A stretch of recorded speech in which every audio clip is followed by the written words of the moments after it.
Welcome back to another episode of the Deep Six Wrestling Podcast. It is Saturday, May 8th? May 7th? May 7th. Good. But it will be May 8th by the time we're done recording this, most likely. And yeah, Impact's Under Siege pay-per-view has just taken place. And so we're here to review it. It is I, Ryan. And it's me, Pat. I'm here as well. Yeah, and we watched this together, so overall, I thought this was a strong card. I think that there were some matches we were really interested in, some matches that we weren't as interested in, and then some matches that we were interested in and that didn't end up happening. So we'll talk about all that as we go. But before we get too much further into this, make sure to subscribe to the podcast on any of the different platforms that we are on. Subscribe to our YouTube at Deep Six Wrestling and follow us on Twitter at Deep Six Wrestling. It's wrestling without the G at the end. So starting off, we had the countdown to Under Siege, which is their pre-show, and there are two matches advertised: Giselle Shaw versus Madison Rain, and Rich Swann versus Laredo Kid. But it opened with Raj Singh and Shira versus Heath and Rhino, and that was weird. Commentary said that this was a match that was to try to catapult Heath and Rhino towards the top of the tag team wrestling rankings, and I don't know if a win over Raj Singh and Shira would do it, considering I don't think they've ever tag teamed together, at least since they've both been back. And Raj Singh almost always, whenever he's in a match, is getting pinned. So don't know if this was really a moving on up in the tag team rankings, but it existed, and Heath and Rhino won. This was the weakest match of the show, in my opinion. Yeah. Pre-show and main show included. This just felt like they had to fill time, and they chose this random match. It did absolutely nothing for me, and I don't care. So, yeah. This was followed up by Laredo Kid and Rich Swann, and they added Mike Bailey, Speedball Mike Bailey, which this is when we were like, oh, so something major changed, because Mike Bailey was supposed to go against Alex Shelley, and then a quick look on the Twitter machine would show that Alex Shelley was apparently double booked. He was booked for a show in Detroit tonight, and this Impact show, and apparently he chose the random Detroit show. So makes sense. They probably booked him before Impact did, since he was off Impact for quite some time and then came back, and then he's been in and out. I think that this kind of made this match a little more interesting, just because I assumed that originally that Rich Swann was going to win, but once they had Mike Bailey in this, I was like, oh, well, Mike Bailey could win this, because they probably want to keep him looking strong. As commentary noted, he has only been pinned or submitted once in Impact, and that was to Honor No More in their 6-man match 2 weeks ago, where it was Mike Bailey, Alex Shelley, and Chris Sabin going against Honor No More. I thought this was a really fun pre-show match. I think it was going to be fun no matter what, because Rich Swann's really good, Laredo Kid is really good, but throwing in Mike Bailey definitely added another element. And I thoroughly enjoyed everything that was going on in this match. I missed most of this match because I was making dinner. Yeah, I was like, why haven't you said anything? I was like, oh yeah, this was the match that you were in the other room for. Laredo Kid hit his really cool Spanish fly off the top rope on Mike Bailey. Looked like he was going to take the win off of this, but Rich Swann came in, and this led to Rich Swann hitting some more offense before hitting the Phoenix Splash for the win on Laredo Kid. So Mike Bailey, again, doesn't get pinned. That's fine. But I think that they probably just didn't want to change the outcome, because Rich is kind of in this point of where's he going to go and what's he going to do next, since there's no more Willie Mack, and that was his tag partner. Yeah, and I don't really know where he goes. I'd assume he's going to get the next division title shot at some point. Well, I mean, like I said, like we saw this week, he did throw out the challenge to Matt Cardona. Oh yeah, that's true. I didn't think about title. That. Yeah, and like I said, the reason Matt's not there is because he's on his second honeymoon. So that would make sense down to make him look strong going into that match whenever that happens. I'd assume Slammiversary, because or at the second set of second May tapings that they have in Florida.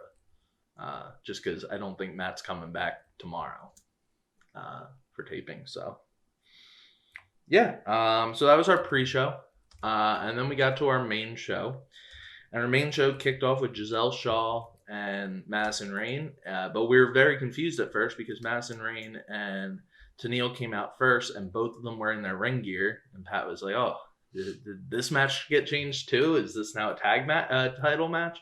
But no, Tenille just came out in her ring gear. I guess she might have been doing something either later on the show or earlier on the show, since they did seem like they had taped some stuff beforehand as well. So maybe that was the case. Maybe she only brought one set of things to the arena and she has a match tomorrow. I don't know. And then we got Giselle Shaw coming out and Alicia Edwards accompanying her. And me and Pat were very confused because they'd had almost zero interaction with each other in Impact. But apparently on commentary, they said that they'd had a Twitter interaction, and Alicia said, let me come out with you to even the odds, and we can see if you do well with this. Alicia didn't get really involved in this, and Tenille did, because Tenille and Madison are heels, which makes sense. But I thought this was a really strong match to start off the show. We were a little hesitant on it just because normally, like we say, Impact throws out like one of their hottest matches at the beginning of the show, and this wasn't that. It wasn't like an X Division match or something that was going to be high flying or high octane offense. But I thought this was a really good match. And I think the way they did this was they kind of tried to space out the 3 women's singles matches appropriately, so they weren't like one after each other. And I thought that was fine. Yeah, this was actually in my top 4 matches of the card. Yeah. Giselle's really looked good. Yeah, Madison, I think she's one of the best knockouts they've ever had. Yeah. She's still really good. Never forget when Angelo said that that Madison Rayne was his least favorite member of the Beautiful People. Man needs to be shot. And Giselle, again, I'll say it every time that I see her. I'm always impressed. Yeah, so she was definitely a good pickup. Yeah, absolutely. So I do think that they they ended up being a really good start to the show. I thought they had a really good match here. Thought Giselle looked good. She had some really good offense. Madison equally looked really good, and they gave the win to Giselle. She got a big singles win here. So yeah. I'm interested to see if this will lead to Giselle and Alicia winning the tag titles. They'll get a title shot. Yes, absolutely.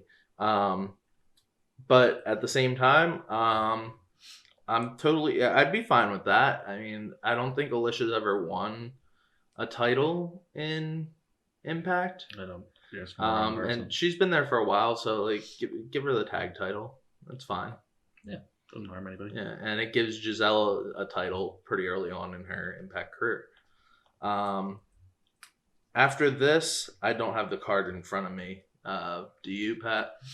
Not in order. Okay. Well, then let me pull it up real quick. I think after this we went to Saban and Macklin. Yeah. So I'm just pulling up the card still. So this was a match that there's been months in the making, as commentary brought up.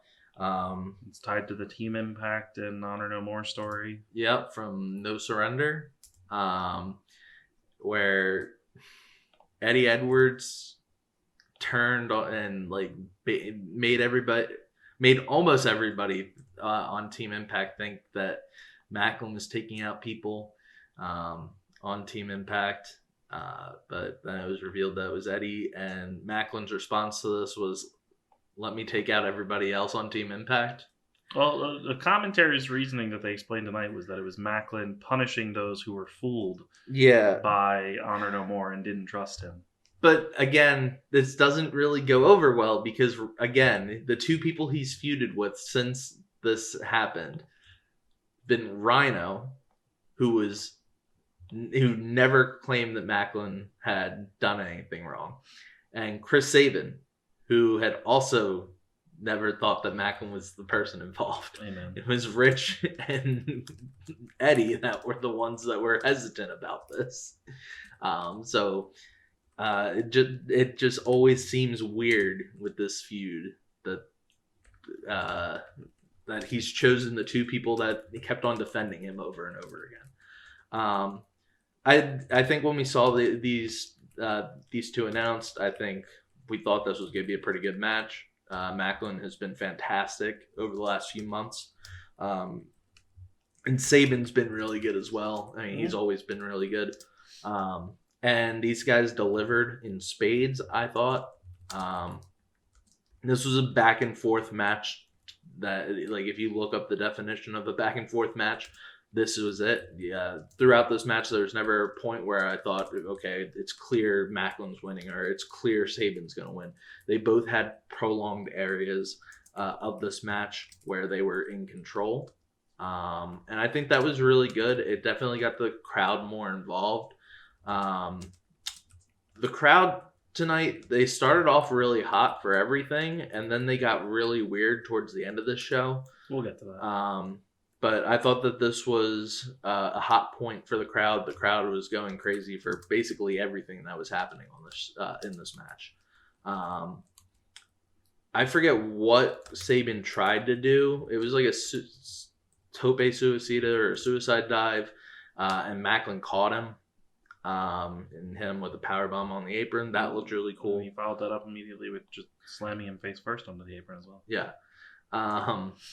We had a lot of just trying to go for finishers and nobody could get it. Followed by just really hard slapping each other and chopping each other. This was just a really, really fun match, I thought. And I think this probably would have been the opening match if they didn't move things around. Or Bailey and Shelley. Yeah, that's true. But yeah, this was fun. Chris Saban picks up a win. I was really surprised by that. I could see him becoming just a filler challenger for Josh if they just wanted somebody to get a TV shot on TV. Yeah. Or a title shot on TV. Yeah, that's fair. Because again, as they stated during the show, they're not live again until Slammiversary. Yeah. So we have till June 19th. Yeah. So over a month. Yeah, we've got a taping this tomorrow. Then we've got tapings the 13th and 14th of May down in Florida. So that's next weekend. I just realized that, yeah. So yeah, we'll have basically a month and a half of tape stuff for a bit. We do know some matches that are being taped for tomorrow, including the Gauntlet for Gold. Yeah. Which apparently at the show they announced the Gauntlet for Gold is going to be to determine Josh's challenger for Slammiversary, or just a challenger? I believe it was Josh's challenger. Okay. So maybe we know who most likely isn't going to be Josh's challengers. Well, it won't be Ishii. It won't be Moose. It probably won't be Sami. It won't. I'd assume it wouldn't be the people that Josh is facing tomorrow.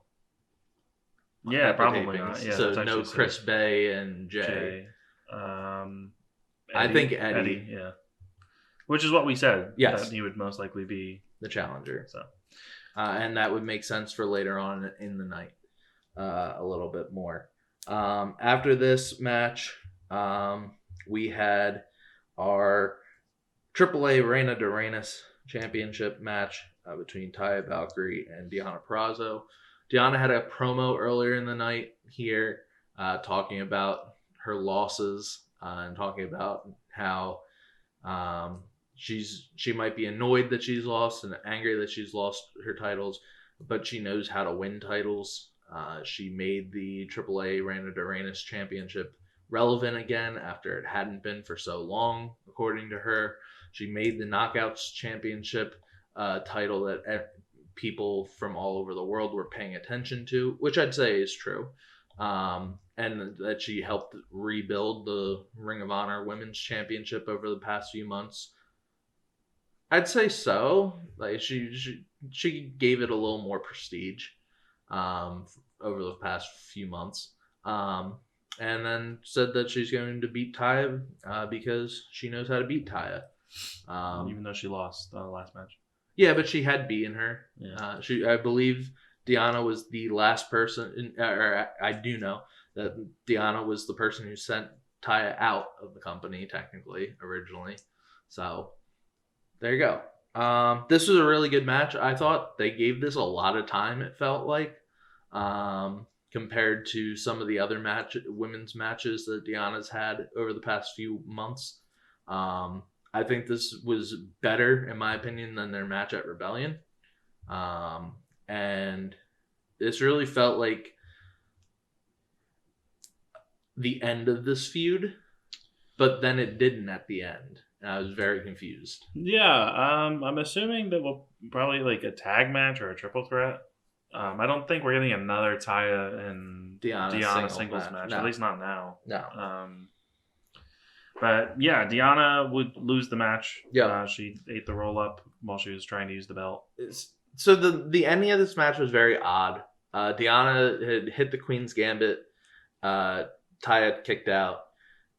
Deonna had put Taya into the Venus de Milo. Taya got out of it. So then Deonna grabbed the women's champion, or the AAA championship. Looked like she was going to use it. The ref tried to take it away from her.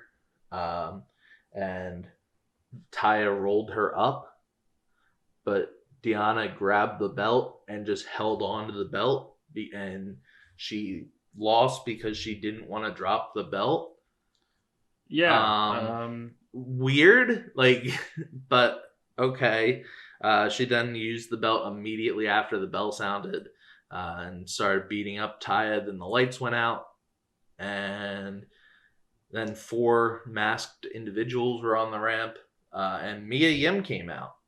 Mia Yim is back in Impact, and notably using the name Mia Yim, yes. Which is not Jade. Yes, I think this is very similar to Chelsea Green. How Chelsea Green left when she was Laurel Van Ness and came back as Chelsea Green, like she was in WWE. I think it's one of those things where Impact really doesn't care if you use your real name. Yeah. Crowd seemed happy about this. Mia and Deonna stared down each other for a bit, and then Deonna brushed her away. What looked like she was gonna leave. Mia went over to Taya to talk to her and check on her, and Deonna came back and tried to beat up Mia. Mia laid her out, and yeah, interesting stuff. Good to see Mia back on TV and in a ring. I don't know if she's gonna, be in the AAA title picture. If she's just coming in to, help out Taya and get like a big program with Deonna or what. But yeah, it's another name to bolster their already impressive knockouts division. Anything else you want to add there? No, I think Mia Yim's a good signing to make. I thought her coming out was a nice little surprise for those who didn't see Laredo Kid's Instagram. Yeah, Laredo Kid did post on Instagram Mia Yim's Titantron and everything. But yeah, I think she's a really good addition to the knockouts division. And I'm interested to see if this is just going to be a feud for the AAA belt or if this is just going to be how they introduce her and then she goes after Tasha. So I guess we'll see. Yeah. I could see this being like the triple threat this time anniversary. It's just these three. After this, we got Ace Austin versus Trey Miguel for the X Division Championship. Before this, we got a promo from Trey talking about how in his career, he has never pinned Ace Austin in a one-on-one singles match. He has never beaten Ace Austin except for the tag match with Laredo Kid in Philly at these last set of tapings before Rebellion. So that was interesting. I didn't know that little factoid. Yeah. And he says that he's finally going to finally exercise his demon, and he's going to win back his X Division title. So before this, also commentary gave Ace some props, talking about he's going to be a Best of Super Juniors, and hopefully he'll still have the X Division title when he goes there. I thought this was, again, very good match. These are two guys who have matched up with each other numerous times. As commentary pointed out a few years ago, they were part of the main event of Slammiversary in 2020 as part of that multi-man match for the vacant title, the vacant world title, I should say. And yeah, I think they delivered. I thought this was a good match. It highlighted a lot of what Ace can do. For those who aren't familiar with him, Trey looked good as well. And I think, unsurprisingly, Ace won. What did you think, Pat? I thought this was phenomenal, to be honest. I thought these two worked a really different style for what we've been getting for a lot of the X Division matches recently. It started off kind of slow. Yeah. And they just worked up a really high intensity here with Ace just pushing Trey to his limits. He was spitting at him. He was taunting him, slapping him across the face. And he got the better of him eventually and tossed him headfirst into or shoulder first, technically. Yeah. To the ring post and then caught him with a nasty looking fold. Yeah, that looked insane. So, or as commentary called it, gnarly. Yeah, so this was for a while after this ended up I was expecting this to be my match of the night when this ended. It would not. I would end up giving it to Ishii and Josh. Yeah. But I thought this was fantastic. Yeah. So I would say Ace's reign is off to a good start with his match with Rocky. Oh, 100%. And then this with Trey. And now he's Best of the Super Juniors coming up. Yeah. I know we talked about it before. You said that you don't see Ace getting a lot of points in Best of Super Juniors, correct? No, let me look at his block real quick just because I have it in front of me. So for Ace Austin here, he is in the loaded A block the death lineup. Where he has people he can beat. He will most likely beat Clark Connors. He I will hope. probably beat Taguchi. Yeah. Alex Zane, I think he would. he could. Yeah. Kanemaru, possibly. I don't think he'll beat Yo. I don't think he'll Unless beat... it's like the match where Yo got squashed to Hiromu last year in Best of Super Juniors. Yeah, well, no, I don't think it's happening. I don't think he's beaten Francesco. I don't think he's beaten Ishimori. I don't think he's beating Sho. He could score an upset over somebody to ruin somebody's tournament. Yeah. I feel like if again, he'd do it, depends it on... would be Yo. Just I because the don't. baby I don't. face. Well, I don't remember the schedule for when he faces Okay. Yo. So I don't think if he's facing Yo earlier in the tournament, maybe. Yeah. I don't know. We'll see. But compared to again, his comparison here would be Wheeler Yuta from AEW. Yeah. Yuta has Hiromu. Master Wato, who he can beat. Robbie Eagles, you could make the argument he could beat. Titan, making his first appearance since 2019, I believe, who he can beat. No. Bushi, who he can beat. Doki, who he can beat. El Lindemann, He could probably beat. TJP, he could beat. ELP, he won't beat. Desperado, he won't beat. So he probably won't beat Robbie Eagles either. And El Lindemann, I could see them pushing El Lindemann kind of hard in this one. But I think B block is El Desperado. Like it's El Desperado or El Phantasmo. Nobody else is winning. Wait, is Hiromu not in Best of Super Juniors? He's in A block. Oh, okay. Yeah, again, he's the... Yeah, he's... Again, it's coming down to Desperado or Phantasmo for B. Okay. I don't see anybody else having a chance on that. Yeah. A block is a toss-up for me. I mean, I know who I'm picking, but arguments could be made for Yo, Hiromu, Sho, Francesco, Ishimori, and Sho. Yeah.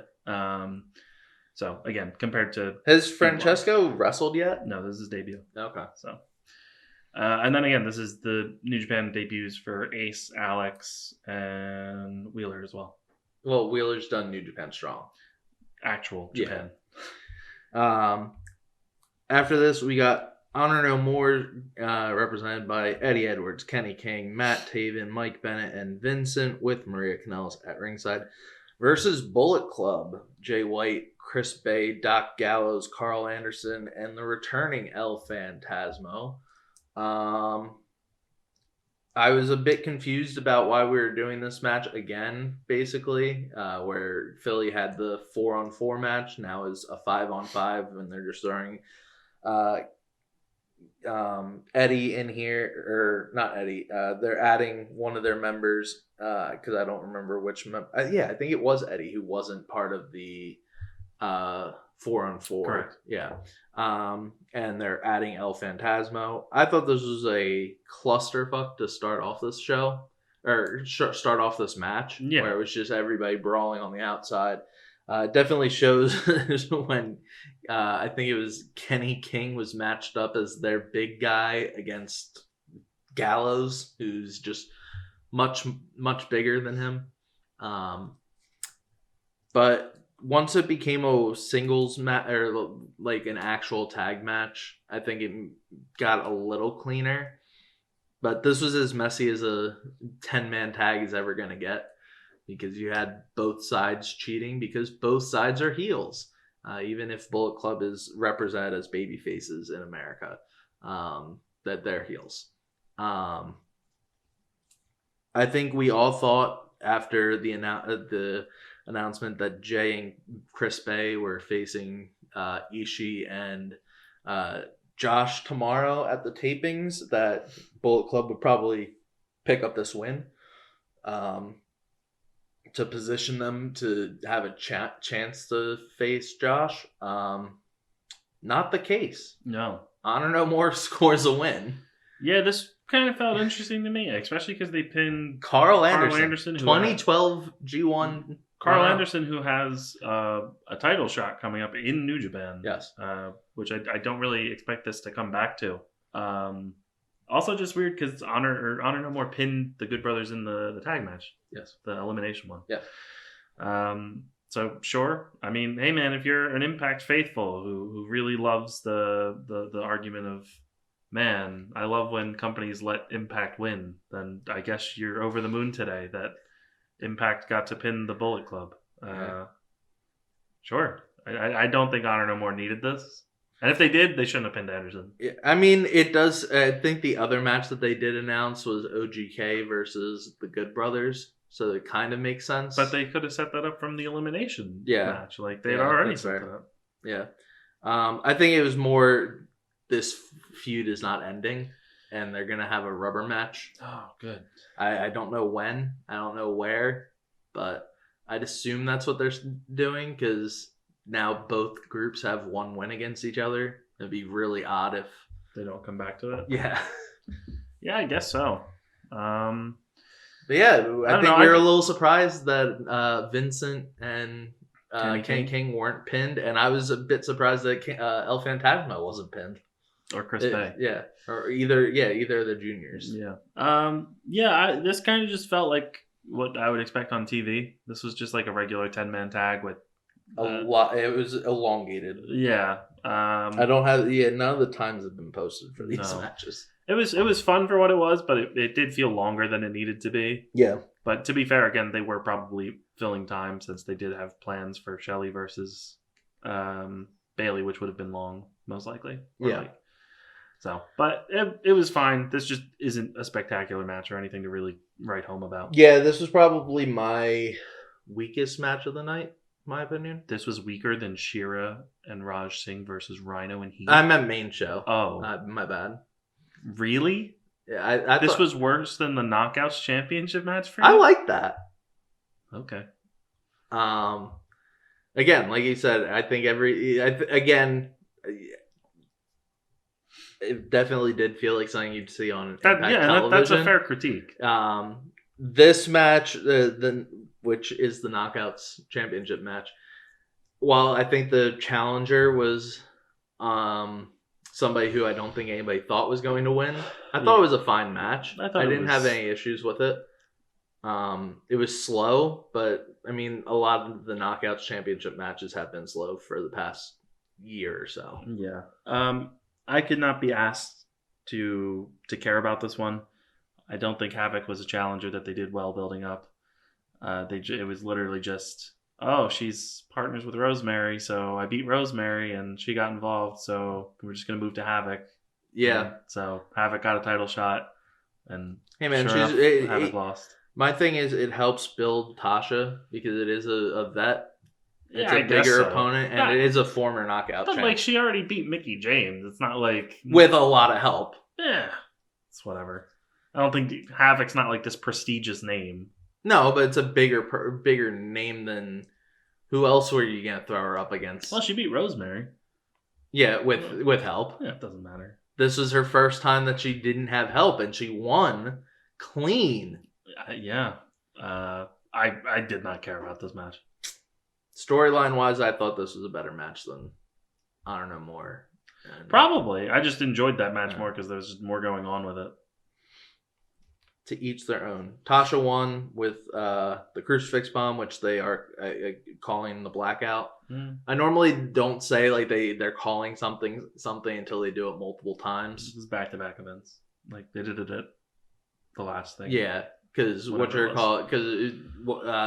Josh Alexander's finishing the C4 spike has changed names so many times in the past year. So that's why I try to give it a break, because it was the J Drilla for a bit, and then it was something else, and then it was the C4 spike. So gotta make sure that they don't change it up on me, you know? Mm-hmm. After this was the Briscoes versus Violent by Design, who Pat said he really wanted to lose this match because he is tired of Violent by Design because they are what did you call them? They're just boring. Unbelievable. Pat, they've got one of the best big men in the business. They've had a cancer survivor on their team. Yeah, sure. We've got a former All Japan champion, world champion, who went 30 minutes with Kojima in All Japan a few years ago. Almost a decade ago at this point. Put some respect on Joe Doring's name. Joe Doring was not in this match.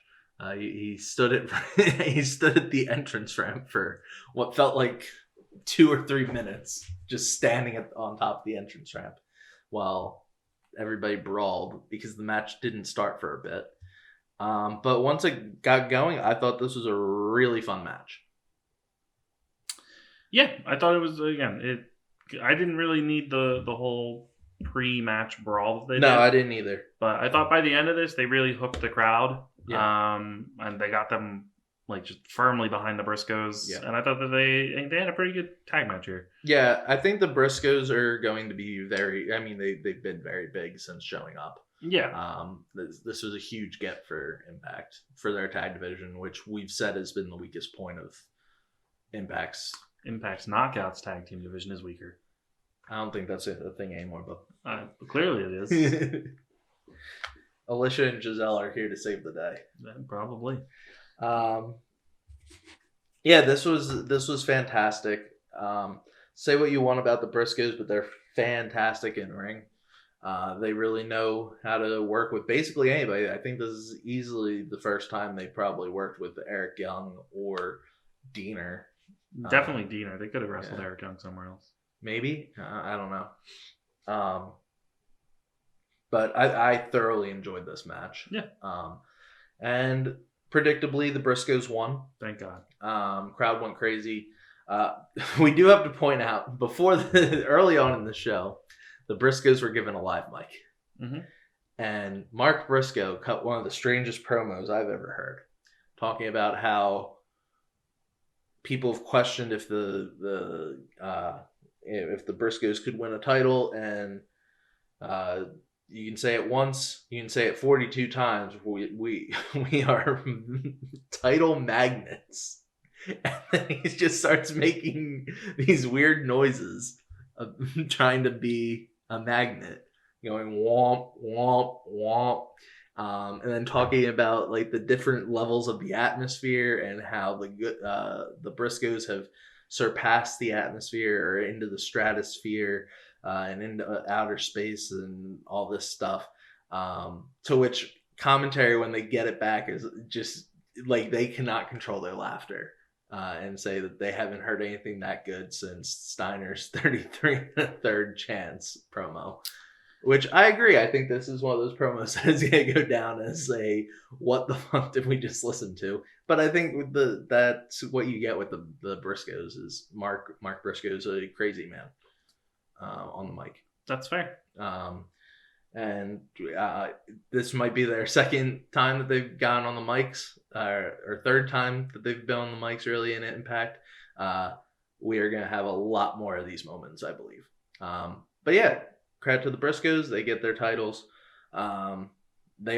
Commentary said that this is their 42nd tag title run. That's wild.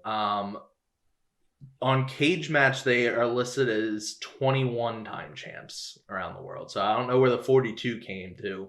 Maybe there's like companies that don't count as like world tag team champs or things That's like true. that. Or just smaller indie promotions that people don't have the numbers for. Yeah. But they are 12-time ROH champions. They are 2-time GCW champions. They are 1-time JCW champions. Oh, man. When it was Jersey Championship Wrestling. They're 2-time NWA Wildfire or Wildside? Yeah, Wildside champions. Just to name a few. And as commentary said, they are the Crockett Cup winners as well. So they might be in line for an NWA Tag Team Championship run. Yeah, everybody's favorite promotion. They can combine the titles again, Pat. And this is how we get NWA TNA again. Is that what you want? No. No. But I know you'd be excited for that because you know who would come back? Jeff Jarrett? No. Oh, because then I'd get his theme song. Yeah. No, better. All this. Oh, no. Absolutely not. Keep them away. Yeah, I guess Mickie James is done. Yeah, she hasn't really been referenced. She hasn't been on. She was referenced by Tasha. Tasha mentions her, but yeah, and like commentary during Tasha's matches. Yeah, but yeah, Chelsea. I mean, again, Chelsea's been preoccupied with the major players. Yeah, but like they completely dropped like the thing. So I'm assuming she's gone. So sure. Yeah. Did Mickie bring anything to? Yeah, she really helped showcase what I think a lot of Impact faithful really were up in arms against, and she brought some, much added prestige and notoriety to Impact when she appeared in the Royal Rumble match as the Impact Women's Champion. Yep, not the Knockouts champion. The Impact Women's Champion. Yeah.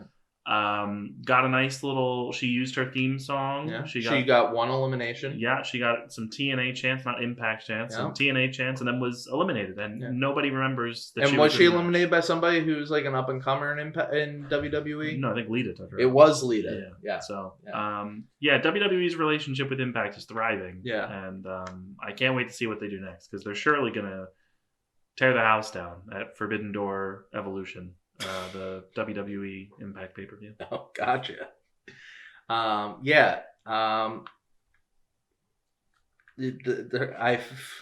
Her and Deonna's feud was good. Their matches were not. Her and Tasha's feud was good. Their matches were not. And her and Chelsea looked like they were gonna have a feud. And nothing. And maybe it'll happen in NWA. It could, or they're waiting for Chelsea to get off her honeymoon. I don't know. It's not even that because she's been on the tapings, like the last set of tapings they did. So like, it seems like she's gonna be going with Jordan. Yeah, so I think Mickey's just done with Impact. Yeah, hey man. So really glad she was carrying that Impact flag earlier this year. Deonna got screwed by WWE again. After this, we had Moose coming out for a surprise appearance before the main event. Yeah. And I think we figured out what was going on here. Yeah, Moose talks about how Josh was given 5.5 months to before he was able to before he got his rematch, but Moose was given 5 days. So he is going to hijack the show unless Scott comes out in the next 30 seconds. And if he doesn't, he's going to go out of the ring, over the barricade, and do evil things to each and every one of the fans in attendance. Yeah. The lights black out, and I was expecting Scott D'Amore and Team Canada to show up, but that is not what we got. We got the feature presentation. The feature presentation of the EVG, which was Sami Callihan. So I'm curious if you're going to explain what EVG stands for. Yeah. I am too. And so Sami comes out, and he is just Sami Callihan, the Death Machine again. But with a new theme song. Yeah, with a new theme song. Or it might have been his old theme song just further down. I don't know. But yeah, Sami has the bat. He points at Moose, and he lays out Moose with a really bad pile driver that looked like... Just absolutely murdered Moose. Yeah. As Pat pointed out, I hope Moose doesn't have a neck injury because it has been reported that Moose has been wrestling injured. Hopefully it wasn't a neck injury because that would have fucking hurt. Mm-hmm. That leads us to our main event. It is Josh Alexander versus Tomohiro Ishii for the Impact World Championship. And this was absolutely phenomenal. Agreed. Commentary pointed out that Josh was in a car accident this week as he was making his way to Kentucky for this show. So we looked it up. He was apparently involved in a 6-car accident. Everybody was okay. Possibly Raj Singh also was in this as AAW. I think that's what they're. I don't know what AAW. AAW. I don't know what their initials are for. In Chicago, tweeted out, glad Raj and Josh are safe. So assuming Raj was part of that as well.